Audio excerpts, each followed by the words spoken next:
Good evening. Welcome to the Korea Society's live webcast. I'm Jo, Senior Director of Arts and Culture. Trefoil, or three-leaved plant, is a stylized form found in artifacts and architecture across culture and time. Tonight, Dr. Minji Kim will tell us the story that begins with her first encounter with a gold headdress ornament of the ancient Balhae kingdom and traces the appearance of trefoil form throughout Asia and Europe over many centuries.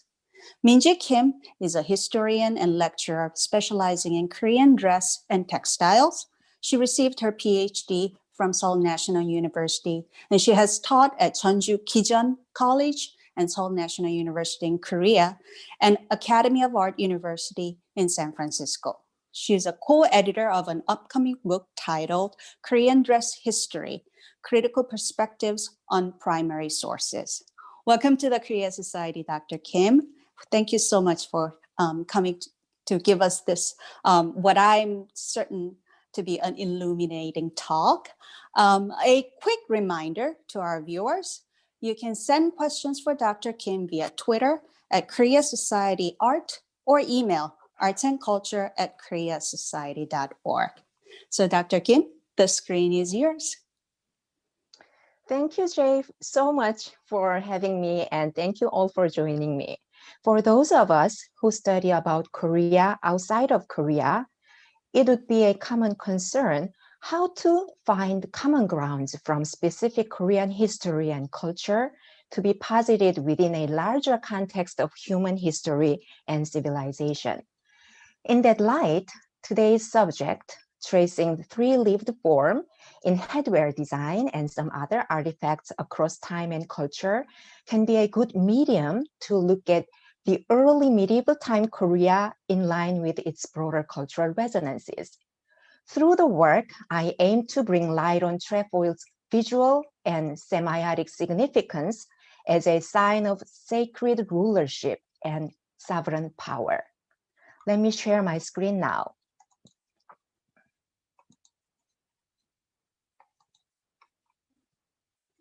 In Korean language, trefoil or three-leaved plant is called samyeop. If you visit museums in Korea, you may encounter trefoil motifs frequently in the artifacts of ancient Korean kingdoms, but not much on it is written on the gallery narratives. But with discovery of this gold headpiece, I anticipate that may change. My quest for trefoil began with this gold headpiece of Balhae Kingdom. In pre-modern chronology of Korea, Balhae situates within northern and southern states period, together with Silla. Before these two kingdoms were the three kingdoms of Goguryeo, Baekje, and Silla. This map shows Korean peninsula and part of Manchuria. Balhae existed from 698 to 926 in nowadays North Korea, northeast part of China, and maritime provinces of Russia. During the existence of Balhae, there was Silla in the south. Silla, originally founded in 57 BCE, was one of the three kingdoms, together with Goguryeo in the north and Baekje in the west. So the three kingdoms are Goguryeo, Baekje, and Silla, but we see another polity here, Gaya.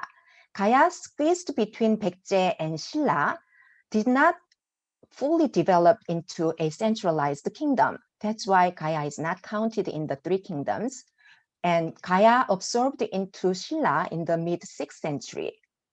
Then, a century later, Silla, allied with Tang in China, unified the three kingdoms. However, a great portion of northern territory of Goguryeo was not achieved by Silla's unification. 30 years after the collapse of Goguryeo, Daejoyoung, a former Goguryeo general from a nomadic tribal group called Songmal-Malgal, led Goguryeo refugees with the Malgal tribes and established Balhae in the old territory of Goguryeo. The period that Balhae and Silla coexisted is called the Northern and Southern States period. And Silla during this time is called Later Silla or Unified Silla to differentiate it from Old Silla. Throughout this talk, I will refer these kingdoms' name pretty frequently, so bear in mind these names. 고구려, 백제, 가야, 신라, and 발해.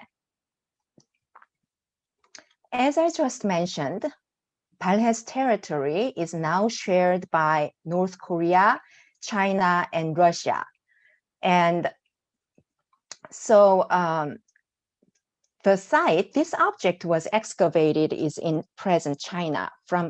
This was excavated from a group of royal tomb site where Junggyeong, the temporary capital of Balhae during the former half of the 8th century, located. The tomb was a type of a single-mounded and double-pitted one, in which is thought a husband and wife had been buried.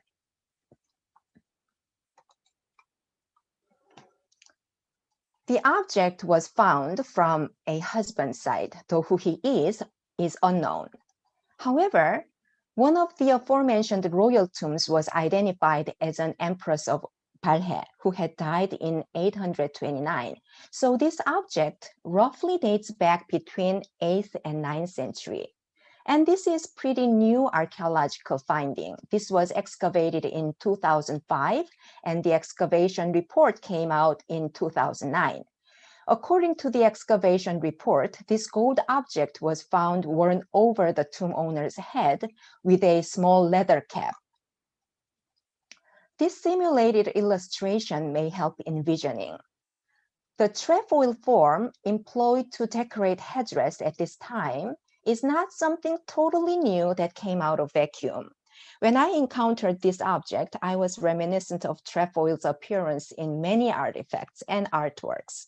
I began my research on the form, function, fabrication technique, and meaning of wearing this headpiece with comparison of material culture, not only within Korea, but extended to the scope to East Asia and further to the opposite end of Eurasia to France. It's quite a jumping around places across Eurasia from 8th century BCE to modern times for its long endured history. And questions are raised. Are the trefoils just a decorative motif, or they have social meaning? Are these headdresses with trefoils related or developed independently? If related, what was the thread of cultural implication that underlie Balhae's headpiece? The rest of this talk is tuned to answering part of these questions. The first comparable object is this gilt bronze crown ornament of Goguryeo for its trifurcated form. For Shillas, several bifurcated ornaments were excavated from the great tombs in Gyeongju. These are known as, Gyeongju is the capital of Shilla, and these are known as stylized bird's wing form because they look like bird's wing. How were these worn as a headpiece? If you look at closely, these are very exquisitely patterned and decorated, but excluding the bottoms. So the bottom, why the bottom is not ornamented?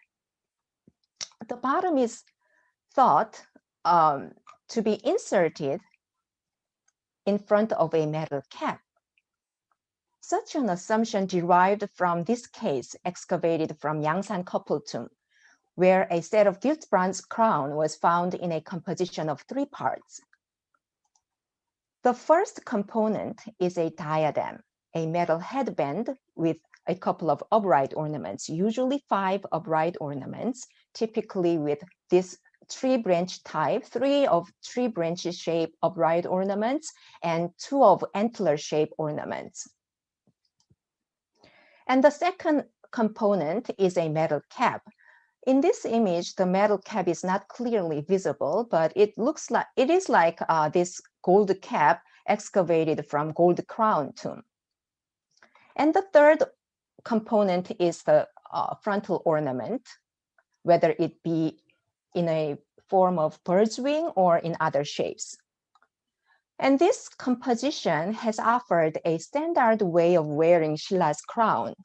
But analyzing excavation cases with excavation reports, among many of Silla crowns, this is the only case found in three-part composition at the discovery site. In other cases, for example, these are excavated from gold crown tomb, but these were kind of in separate location in the tomb, while the diadem was found worn over the tomb owner's head, but the frontal ornament and the cap were found away from the coffin. Despite the disparate placement in the tomb, these three components were later recomposed as a set following the case from the Yangsan couple tomb. And that composition resulted in pretty well-fitting.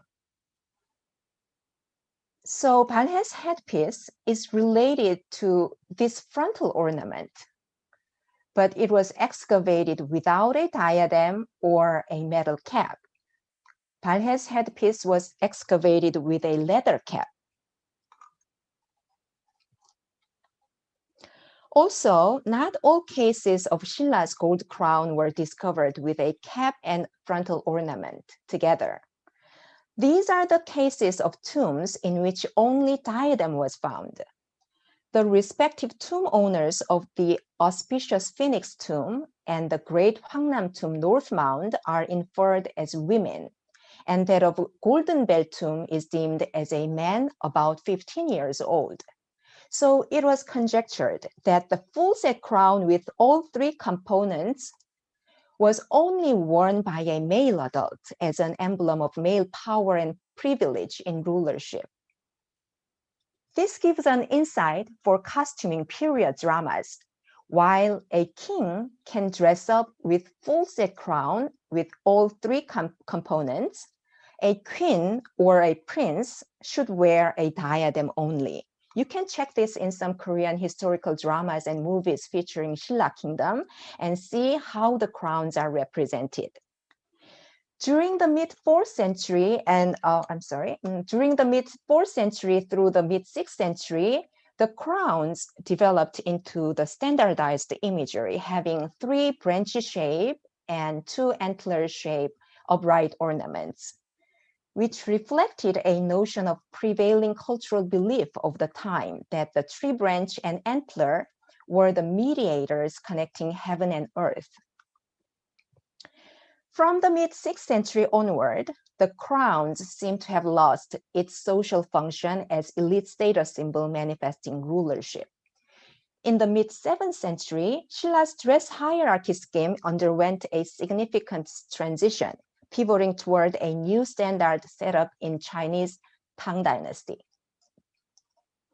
Silla government reformed their official uniform system, adopting that of Tang Dynasty, starting from 649.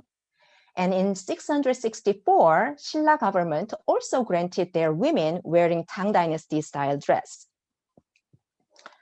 Interlocked with this dress reformation and the popularization of cremation practice in relation to the diffusion of Buddhism, the pre-existed exquisite and magnificent gold bodily ornaments were no longer buried as grave goods thereafter. So wearing crown practice completely dies out from mid-6th century. So what is noteworthy about Balhae's gold headpiece is its dating, which is almost 1 to 2 centuries later than the time gold crown practice was lastly seen in Silla. In terms of the fabrication technique, while the one of Goguryeo and Silla are decorated using techniques of an open work, if we examine it closely, then you can see better.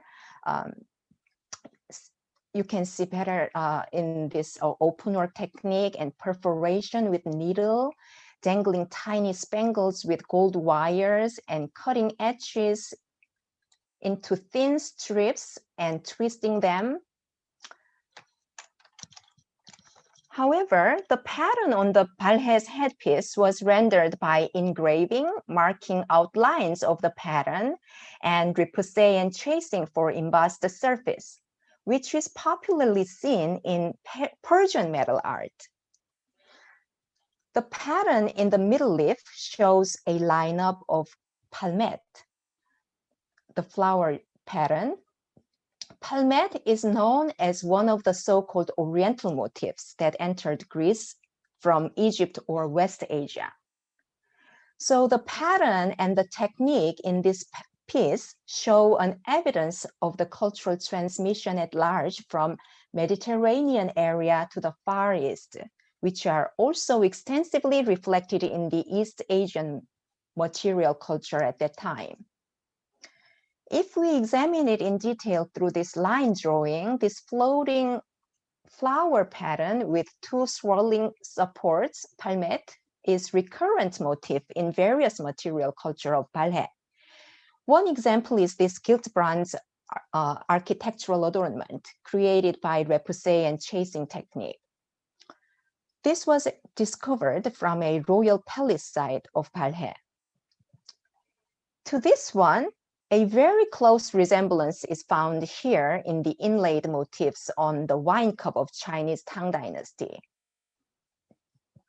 So the pattern and the fabrication technique reflect then currently popular technology and style. Now I finally trace trefoil representations. What you see is a gilt bronze headdress ornament of goguryeo, showing the motifs of trefoil enclosed with a heart form in openwork, which are recurrent in another crown ornament of goguryeo. Here, this crown ornament, each of the three long panel has 8 openwork of trefoils enclosed with heart forms.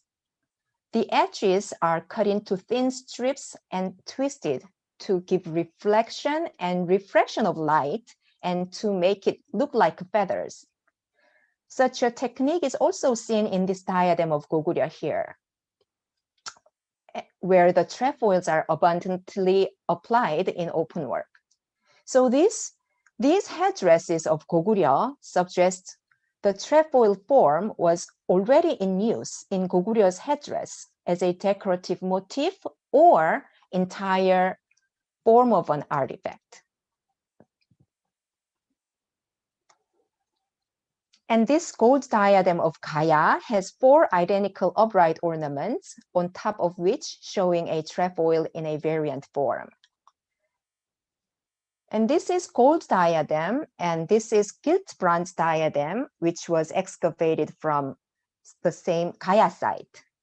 However, archaeologists appraise this diadem as Shilla style. They assume this was made in Shilla, but it was bestowed on the chieftain in Gaya. Shilla government controlled production of crowns, while royal family members in Gyeongju monopolized the possession of gold crown. The gilt bronze crowns similar to gold crown were also created to be bestowed on the local chieftains. That was one of the tactics by which Shilla governed their newly conquered territories. Does this shape remind you of 3-tier branch-shaped upright ornament of Shilla crowns? At the top is also an openwork of trefoil. And these are the belt plaques.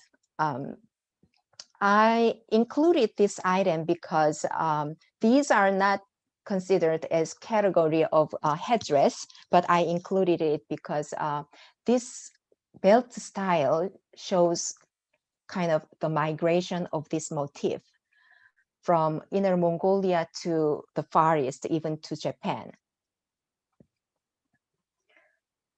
If you see the plaques, we can see the trefoil, and this one goes to the tip of the belt. And here we see an openwork of dragon motif as well. So what does it mean to have trefoil and dragon in one object at the same time? I think this sheds a light. This sheds light for 2 points. One is this shows transculturally blended cultural elements with trefoil and dragon. And as a decorative motif, the meaning of trefoil was equally significant to dragon. We all are aware of the imperial connotation that dragon and phoenix had, but at this time, trefoil was as important as dragon and phoenix. This style of belt is also called Jin Dynasty style belt because this style was popular during the time period of Chinese Jin Dynasty, both in central China and in the northern nomadic Xianbei states. And this style was also seen as an early Goguryeo style belt. But the one we are seeing is excavated from Gaya site, located in the south of Korean Peninsula, that reveals the cultural contact between Gaya and the northern states of China and suggests the motif's migration from Inner Mongolia to China to Goguryeo to Gaya and Silla and even to Japan. This Jin style belt is also thought to have eventually influenced to the stylistic formation of Shilla's gold belt. So the motif migrated to Silla, but Silla people incorporated this motif into the design of their belt. And this is typical style of Shilla's gold belt. And it was actually produced in Silla.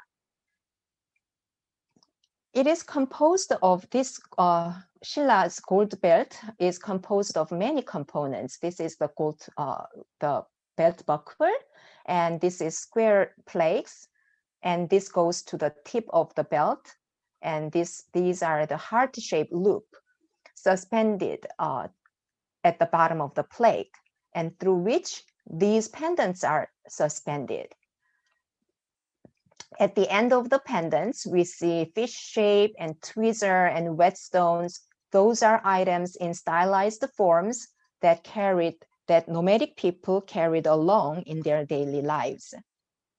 If examine the square-shaped plaques in detail, one trefoil motif is represented at the center of each plaque in open work, here and here. And in some cases, another trefoil is found within the heart-shaped loop. Trefoil was also employed to decorate the knob of sword. This part is called pommel, and the pommels with trefoil are seen in the swords of Han Dynasty in China, Goguryeo, Baekje, Gaya, Silla, and Japan. So again, these evince the migration of trefoil to the east. The items thus far we examined are the headpieces, belts, sword, pommels, and those are all prestige goods buried with tomb occupants in highest elite status. The trefoil, which is expressed either as a form of decorative motif or a silhouette of an artifact, must have carried the wearer's ownership, signaling the wearer's socio-political status to their populace. Since the tomb occupants were the rulers of the society, the trefoil embodied sacred nature of rulers and served as a visible indication of rulership. Its function as a non-verbal visual sign was no less significant than the imagery of dragon and phoenix. So I'm gonna show you, this is a dragon, this sword pommel is decorated with dragon and phoenix. If phoenix and dragon signaled something about the wearer's social status, this must have functioned the same. It was not only strongly represented in early Korean metalworks, but also had strong association. So the trefoils were strongly represented in the early Korean metalworks, but also had strong association with Xianbei culture of northern states in China, such as former Yan and northern Wei.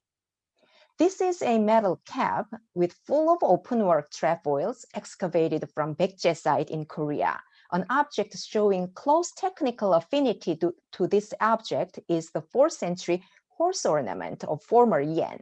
Former Yan is a state established by Murong branch Xianbei people in the west of Liaoning River that is adjacent to the west of Goguryeo. Here, I see the elements. I want to talk about two things. The elements characteristic to the Murong Xianbei materials are later seen in the artifacts of the three kingdoms in Korea from the 3rd to 5th century. The trefoil motif is one of those elements that characterize the Murong Xianbei culture.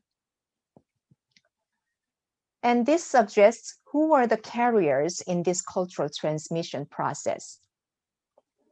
And second, why do we see the same design elements in the cap and horse ornament? The historical records on carriage and dress were bound together to be described in East Asian official history for the purpose of enacting sumptuary laws or specific regulations by rank. That's the reason often certain decorative elements are commonly found in bodily ornaments and chariot articles, including horse trappings. As a headpiece, the back of this head figure of Northern Wei Dynasty reveals that the two headdresses, Xiaoguan and Lungguan, are secured by a trefoil-shaped clasp. Northern Wei Dynasty was established by Tuoba branch Xianbei people. And wearing this combination of two headdresses was common among Han Chinese officials. However, a trefoil clasp has not been witnessed in Han Chinese context.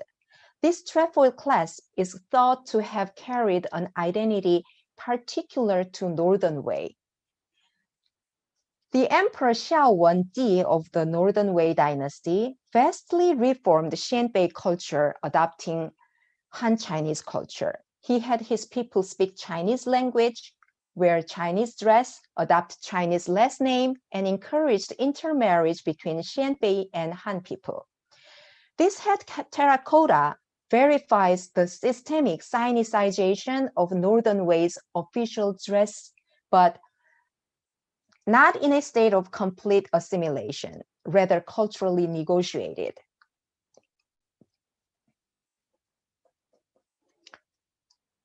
Okay, the origin of the trefoil. The origin of trefoil is obscure, but this depiction from Assyrian wall relief dates back to pretty early period. It dates back 713 to 716 BCE. And this wall relief is now housed in Louvre Museum, but originally located in the palace of King Sargon II in today's Iraq. This kind of iconography is collectively called winged genie, which is believed to have served as a divine entity with supernatural protective powers for the Assyrian Empire. Scholars link this trefoil ornament to the origin of fleur-de-lis of French crown, seen here. When it comes to the French cultural context, the trefoil form is called fleur-de-lis, literally meaning flower of the lily. And its feature on the crown is seen from the Frankish kings before the establishment of the Kingdom of France. So this portrait is depicted a Merovingian king, Clovis I, who reigned the late 5th to early 6th century. Probably his portrait is posthumously completed, and this image was included in this long titled book published in 1644.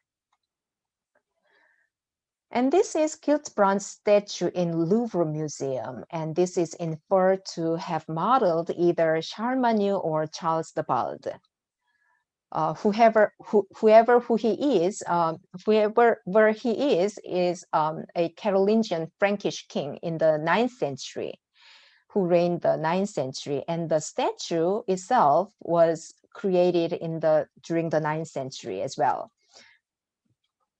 It is very interesting to see the trefoil form was commonly employed kind of in the similar period, commonly employed as decorative element for headpiece in both ends of Eurasia, Far East and Far West. Louis XII of France was portrayed by his contemporaneous painter Jean Bourrichon in celebration of his recent coronation in 1498. On setting off an official image of the new King of France, the fleur-de-lis figuratively feature on the crown and the pattern of the royal clothing and textiles, and the clothing of the saints in the background. This symbolically implies sacred nature of kingly authority and power. Fleur-de-lis was exclusively employed in the design of French royal materials with remarkable variety, such as items of dress and household goods, as well as architectural adornments. It was the emblem of sovereign power, manifesting the preeminence of French monarchy. However, the symbol was only powerful and effective until the French Revolution of 1789. Because of the intimate royal associations, it invoked anger of revolutionaries. Vandals chipped away at crowns and facades of buildings adorned with fleur-de-lis. After the French Revolution, the inherent power of symbolic authority of the image has faded away. Fleur-de-lis, on the other hand, has been omnipresently appropriated in Europe and North America in modern times, still holding visual significance with evolving meanings such as victory for sports team and high hope and high achievement for educational institutions. Lastly, I want to land on Kyrgyzstan, where the decorative trefoil patterns are richly preserved and still practiced in their material culture, whereas those transmitted to Korea vanished in Korean culture. I visited Kyrgyzstan in 2018 summer to participate in a symposium, and the photos were taken from a traditional festival called Birds of Prey Festival. The trefoil features on the saddle ornament, their saddle ornament and their traditional dwelling called yurt as decorative pattern, and kalpak. Kalpak is Kyrgyzstan national hat made of white felt, and kalpak is usually embroidered with trefoil motif. A few years ago, a photo of dog wearing kalpak was circulated through social media, and the dog owner in Kyrgyzstan was severely criticized by the consensus for having disgraced the national hat. This incident disclosed the gendered and politicized notion on this national hat. Kyrgyz are a nomadic people. They did not weave, instead they made felt out of animal hair. On their applique felt called shirdak, these are called shirdak, and the trefoil pattern enclosed by heart form resonates with what we saw in Goguryeo headdress ornament, transcending 17 centuries of time and geographical gap. The meaning of the patterns has been adapted to modern context. So these in pair symbolize bowl, and these in heart form represents lover's heart. And this quadrefoil palmette pattern, which 4 trefoil motifs converge in one place, symbolize friendship, harmony, and cooperation. And when I encountered this work, this work is very evocative of Schilla's gold belt plaques with trefoil in the middle in open work, and the heart-shaped loop with 2 leaves are exactly here preserved in Kyrgyzstan crafts. And this is the quatrefoil palmet pattern in sidewalk blocks in Bishkek. Bishkek is the capital of Kyrgyzstan. And these sidewalk blocks are seen everywhere in Bishkek. So people there may not know how special these are, but these were so charming and dear to me. Think about the modern urban drab blocks. In modernizing city construction, Kyrgyz people embedded their own tradition. This connects with the case of cultural conflation we saw in Northern Wei Dynasty's trefoil class, juxtaposed with Han Chinese style headdresses. And also Balhae's headpiece. Balhae's headpiece inherited the practice of wearing metal ornament, but the representation of pattern and fabrication technique reflects then currently popular style, which was the contemporary need of the time. Now I'm going back to the question, are the trefoils just decorative motif or they symbolize something? Are these headdress related?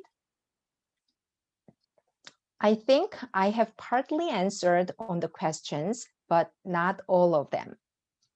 What I could elucidate through the examination of the representation of Balhae's trefoil headpiece and fleur-de-lis on French crown is the commonly embedded meanings.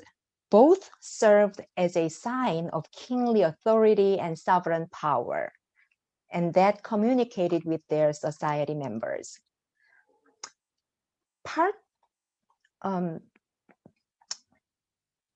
I'm gonna stop my presentation here and conclude. In art history in Western academia, trefoil is only associated with fleur-de-lis. Through this talk, I hope to raise awareness on the visual and semiotic significance of trefoil in early Korean and East Asian material culture. Hopefully this talk have added a bit diverse and inclusive vision on human history.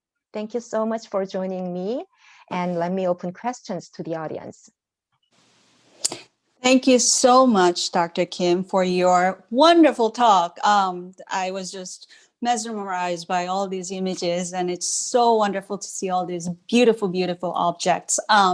And we have so many questions. Thank you. Let's start with the whole idea of the trefoil, the 3 leaves. Compared to, well, you could have 4, you could have 5, but why 3? And you talked about how it is used in France.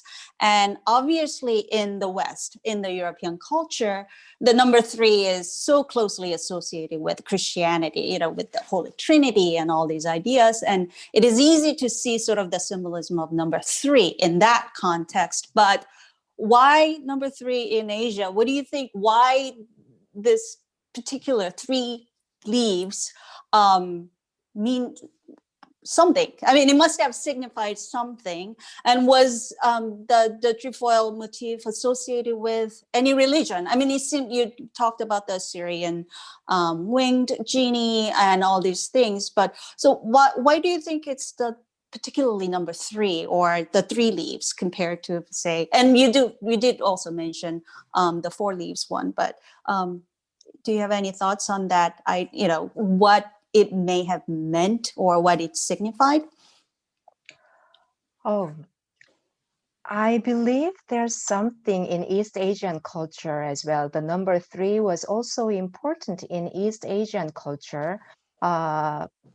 I don't know exactly what that meant, but it's pretty important. And 3 by 3, the 9 is also considered a very important number in China.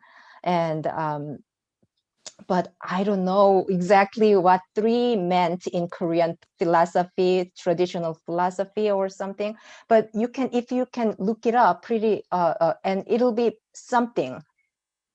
Pretty much. Sure. and you mentioned it's related with the Catholic Trinity. And yes, fleur-de-lis religiously symbolized Roman Catholicism. So and especially it symbolized the Catholic saints of France, particularly the Virgin Mary and Saint Joseph.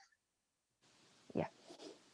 Was you talked about this ornament, but did you see any other representation of the trefoil in any other area of the Palhe material culture besides this headwear?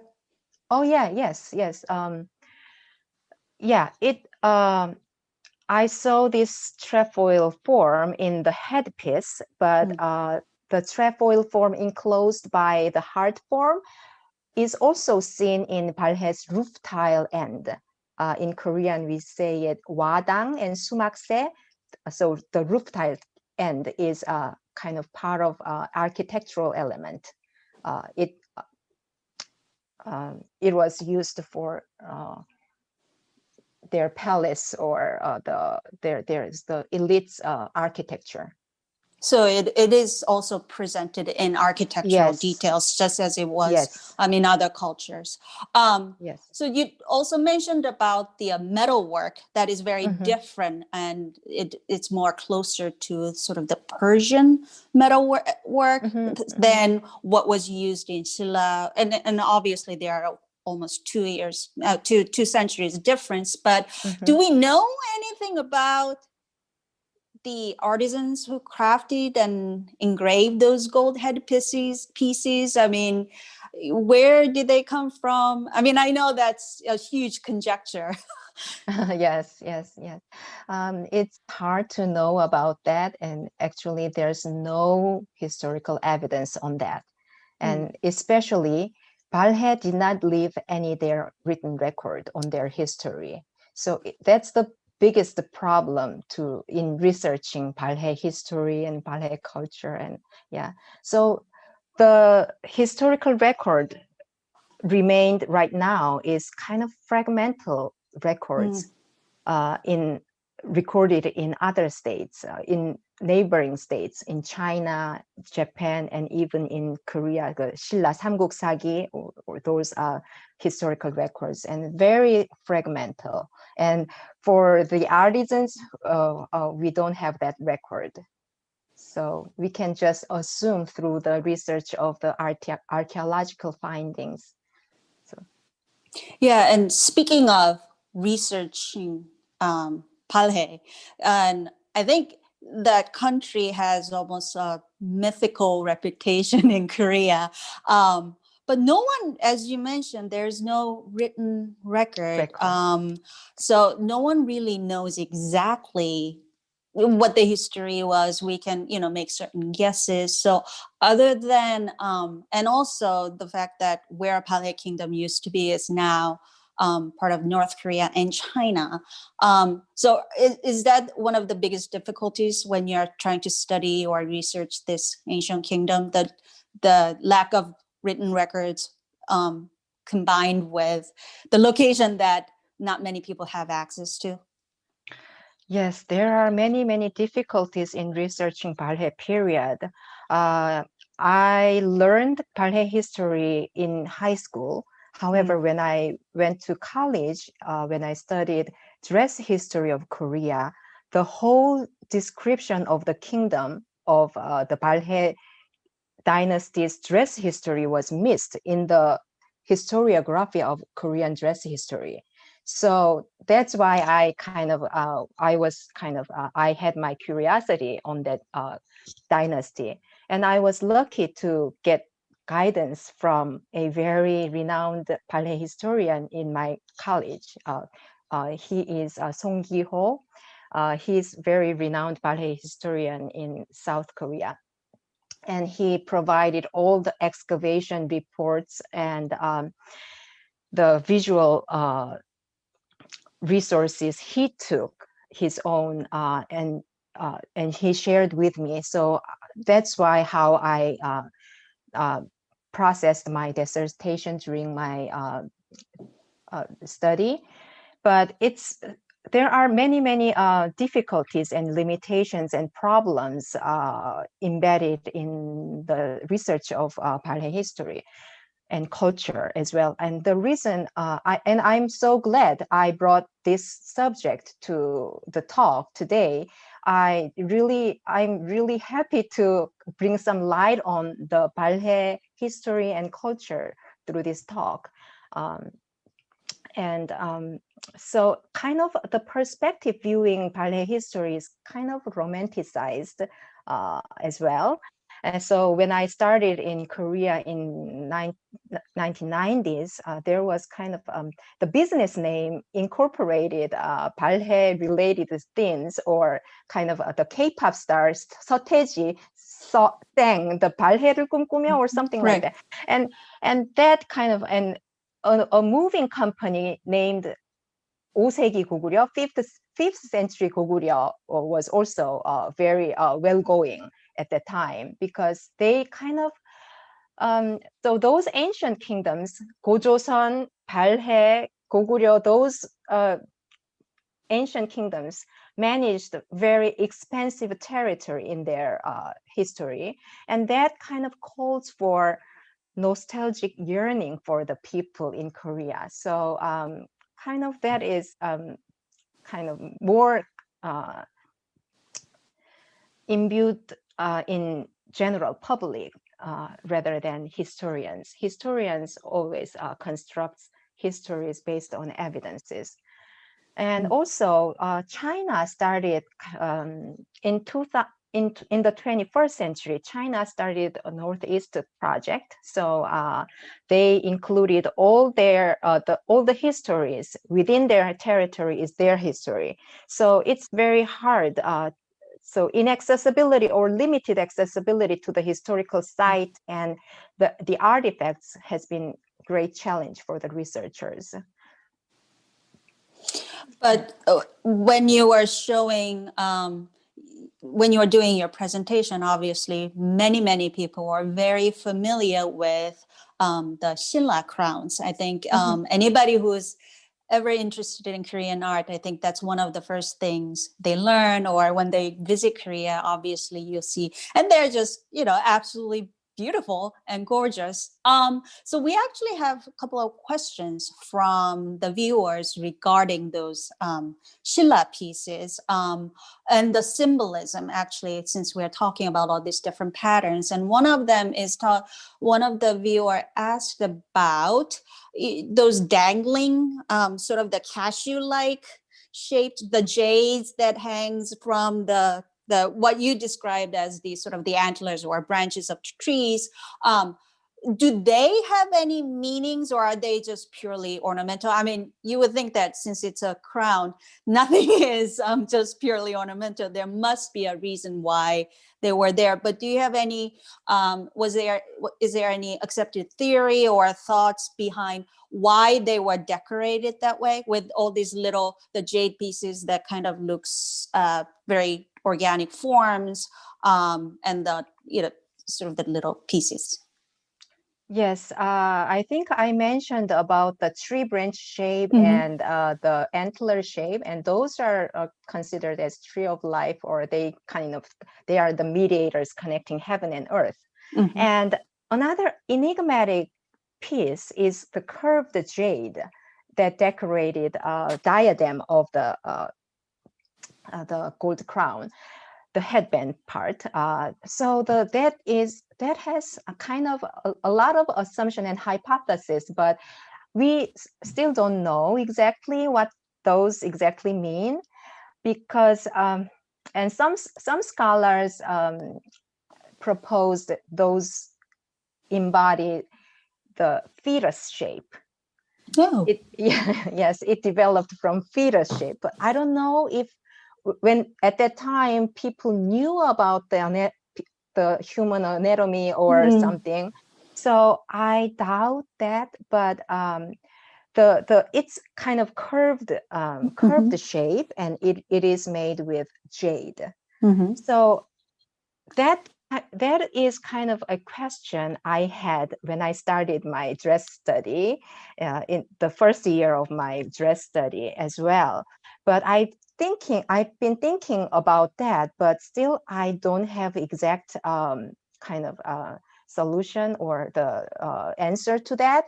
But I came here, immigrated here, and then one day I went to American Indian exhibition, and there American Indians had made necklaces, and then they kind of, they decorated their necklace using eagle claw, and it looks like curved jade, same shape. So probably they embodied the claws, they hunted, and then they acquired those the claws as a symbol of their kind of strength, and then they made it with jade. That's what I can answer for now. So fascinating. Then how about the belt, the beautiful belt you showed? And you kind of mentioned that it's there were nomadic people who are carrying these things around. So the fish and the swords, and did they have any symbolic meanings, or are they just something that you carried around and therefore they become objectified? Those are kind of 7 objects they carried along. There's a kind of term they describing 7 objects, and those objects are pretty practical one. They used it in their lives, daily lives. You know, East Asian clothing did not develop pockets in their clothing. They always carried something suspended at their belts. Oh, I see. So it's just, so then it's just showing what they actually carried around, and then they make it into an ornament. So then going back to the trefoil, the samyup motif, does that continue in, you kind of mentioned that in Kyrgyzstan, it's still very, very meaningful, as you showed at the end. And you said it kind of disappeared in Korea. So do they not show up like in the latter dynasties that exist in Korean Peninsula, such as Goryeo or Joseon Dynasty? Was there anything, or even now, I mean, do we see any trefoils patterns that exist, or and maybe not in metal, but maybe in textiles or any decorative patterns? Do you see any of them? Yes. In Goryeo period, the trefoil form was incorporated with lotus flower, and it was represented in Goryeo embroidery. And I saw some motifs in Buncheong or Chilhwabaekja. Those are the porcelains. Are these the motifs in the porcelains during until Joseon Dynasty? But those are not the same as seen in Balhae's headpiece. Those are kind of the term also referred differently, like 당초문. This we say it rather 삼엽 or 인동, but for later period it is called 당초문, like more kind of sinuous vegetal representation. So more like the more very motif. stylized plant motifs, sort of the decorative motifs, but probably not as sort of the potent meaning, the symbolic meaning that it may have had if it's, for example, adorning a crown per se. Yes, the symbolic meaning probably faded away as time passes. So, and in contemporary context, I don't see any. So yeah, I hope some contemporary artists can kind of get some inspiration from this trefoil in the ancient period. What's also fascinating is that we live in even though we are all staying home and we're not supposed to travel, we live in the world where we can get anywhere. And we tend to think that, many, many centuries ago, people sort of stayed in their own, I guess, neighborhood or in their land and never really communicated with the other cultures. But what you've shown us today is that throughout the human history, basically, all these ideas and perhaps techniques and materials and everything, it did traveled quite a bit. They moved around, and people, do you think it's just a coincidence that people just found certain thing to be meaningful, no matter what the context is? Is it just because, three leaves mean something? Or do you think there was something sort of in the air moving around, certain ideas and certain meanings, no matter, despite all the language barriers and the distance, somehow travel from one to the other? What's your thought on that? This is very fascinating. Even if it was related to, so the Balhae's headpiece and the French crown's appearance related, then it must have done before 5th century or something. So that is kind of even before via Silk Road.